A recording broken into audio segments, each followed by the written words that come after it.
This message is being transmitted by the request of the White House. This is an emergency action notification sending you this message. At approximately 10:24 p.m. night, an unidentified event changed the moon, and anyone who sees it will become insane and drive them to force people to look at the moon. Stay inside. Protect your life. Close windows and doors. Go somewhere that has no windows. If this thing gets worse, then martial law might be rendered. Go to CNN for more information. They cause mass devastation and they might kill you. This is a dangerous situation. And they might go through arrows. Stop them. They cause mass happiness. This is a safe situation. And they might go through arrows.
Wow, that was interesting.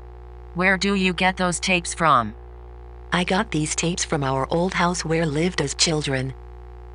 I went to the attic to find something cool, and then I find a box that was labeled secrets. It was filled of old tapes from my dad's past life when he was in the army.